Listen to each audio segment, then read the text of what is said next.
yan usapang pagpag naman po tayo, no? Yung paniniwala natin na maaaring sumama ang mga namayapa sa atin kung tayo ay aalis na doon sa burol, no? Ayan, ayon sa experience ko, ayan, experience ko na naman, napapasok ko na naman dito. Depende po, no? Depende. Ito na may para sa akin lang, ayon lang sa pag-aaral ko, sa mga nakakausap ko, no, sa mga experience nila. Maaaring isang dahilan ay yung connection nyo. Kung halimbawang close kayo, meron siyang mga binibilin sa'yo, no? Yung sa madalit salita, maring kaibigan mo malapit sa'yo, no? Pero yung sa akin kakaiba dahil hindi ko naman siya kilala, no? Ang kaibahan lang ay kinausap ko siya habang burol siya o nakahiga siya dun sa kabaong, no? Bakit?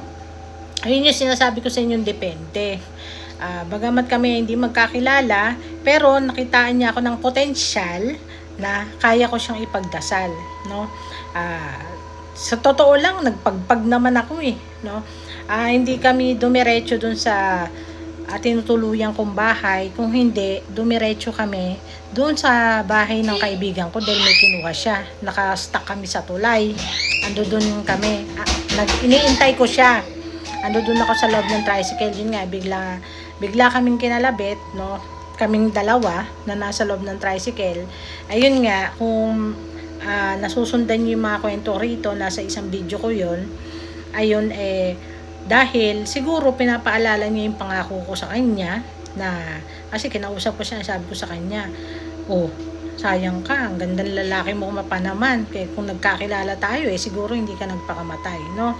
Nasabi ko, di bale, pagdadasal kita. Ngayon nasabi ko, yun nga, nakapagpagpag ako kung sakali, no? Binulong ko na lang sa hangin na yaan mo, hindi ko nakakalimutan, ipagdadasal kita. Kaya lang hindi ko nakuha yung pangalan niya. Mas maganda kasi kung alam mo yung pangalan at kung alam mo yung apelyido, no? Yung sa aking eksperyensya nagpagpag naman, bakit sumama pa, no? Yun nga yung sabi ko sa inyo, na kung kayo ay may potensyal na magdasal at kung siya ay kakilala nyo, yan, maaring samahan nga kayo. Pero ang pinaka way niyan o ang susi kung paano hindi kayo sasamahan ay ganito, no? Kung halimbawa hindi nyo napigilan, katulad ko, bigla na lang lumabas yun sa isip ko, no? Nakausapin ko siya, hindi ko naman akalain. Kung halimbawa mag-iisip kayo habang nakatingin kayo sa kanya, ang unahin nyo na lang nasabihin wag mo na akong dalawin, wag mo na akong sundan, wag mo na akong paramdaman.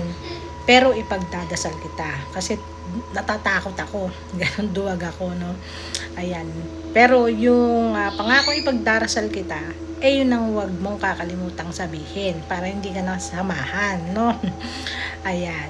So, bilang tayo ay mahilig magdasal, no? Kung halimbawa kayo man din, malaki ang posibilidad, no, sa lahat ng bagay, tulad na lang ng pupunta ka sa sementeryo, pupunta ka sa ospital, ikaw ang unang lalapitan kasi yung mga ganitong katulad natin, no, lalo na yung paladasal, lalo na yung nagdadasal sa mga namatay. Lahat nga tayo, sabi ko, namatayan, ano, andiyan dyan yung panalangin sa kaluluwa. Ako po ay natutuwa dahil marami na po, kahit papano, may mga umu-order na ng mga panalangin sa kaluluwa. Sabi ko nga, lahat tayo namatayan, maaring hindi man kamag-anak niyan, maaring kaibigan, kakilala o mga nakasama.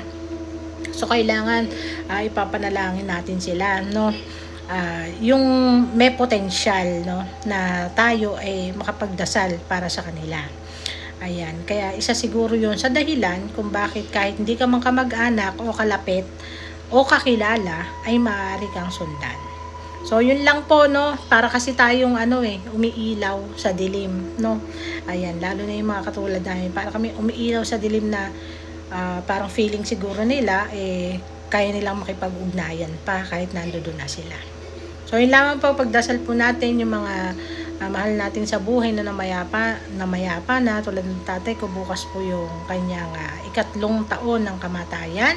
Ayan, huwag po natin kalilimutan yung ating mga namayapang ipagdasal. So, ayan, follow, like, and share po sa ating pong video. Maraming pong salamat!